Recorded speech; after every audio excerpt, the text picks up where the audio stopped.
ಪೊಲೀಸರ ಇನ್ವೆಸ್ಟಿಗೇಷನ್ನಲ್ಲಿ ಈ ಮರ್ಡರ್ ವಿಚಾರಕ್ಕೆ ಸಂಬಂಧಪಟ್ಟಂತೆ ಹಲವು ವಿಚಾರಗಳ ಅನಾವರಣವಾಗ್ತಾ ಇದೆ. ನಟ ದರ್ಶನ್ ಅಂಡ್ ಗ್ಯಾಂಗ್ಗೆ 5 ದಿನ ಪೊಲೀಸ್ ಕಸ್ಟಡಿ. ಡೆವಿಲ್ ಗ್ಯಾಂಗ್ನ ಮತ್ತೊಂದು ಕರಾಳ ಮುಖ ಬಹಿರಂಗವಾಗಿರುವಂಥದ್ದು. ರೇಣುಕಾಸ್ವಾಮಿಯ ಹತ್ಯೆಯ ಬಳಿಕ ಡಿ ಗ್ಯಾಂಗ್ನ ಖತರ್ನಾಕ್ ಪ್ಲಾನ್ ಬಟಾಬಯಲಾಗಿದೆ.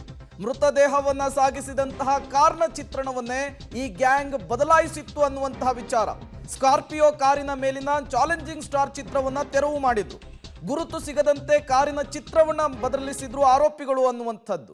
ಈ ಮೂಲಕ ಮರ್ಡರ್ ಮಾಡಿದ್ದು, ಕಿಡ್ನಾಪ್ ಮಾಡಿದ್ದು, ಅದಾದ ಮೇಲೆ ಇದೆಲ್ಲದರಿಂದ ತಪ್ಪಿಸಿಕೊಳ್ಳುವುದಕ್ಕೆ ಇವರು ಮಾಡಿದಂತಹ ಕುತಂತ್ರ ಎಲ್ಲದರ ಬಗ್ಗೆಯೂ ಕೂಡ ಪೊಲೀಸರ ಇನ್ವೆಸ್ಟಿಗೇಷನ್ನಲ್ಲಿ ಇಂಚಿಂಚು ಮಾಹಿತಿಯೂ ಕೂಡ ಬಹಿರಂಗವಾಗ್ತಾ ಇದೆ. ನೀವೀಗ ಗಮನಿಸ್ತಾ ಇದ್ದೀರಲ್ಲ, ಇದು ಸ್ಕಾರ್ಪಿಯೋ ಕಾರ್.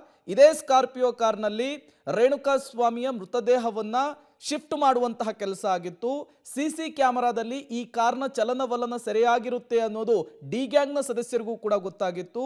ಇದರ ಕುರುಹು ಸಿಗಬಾರ್ದು ಅನ್ನುವಂತಹ ಕಾರಣಕ್ಕೆ ಡಿ ಬಾಸ್ ಅನ್ನುವಂತಹ ಸ್ಟಿಕ್ಕರ್ ಅನ್ನ ಏನ್ ಅಂಟಿಸಿದ್ರು ಅದನ್ನೇ ತೆರವುಗೊಳಿಸುವಂತಹ ಕೆಲಸವನ್ನ ಮಾಡಿದ್ರು.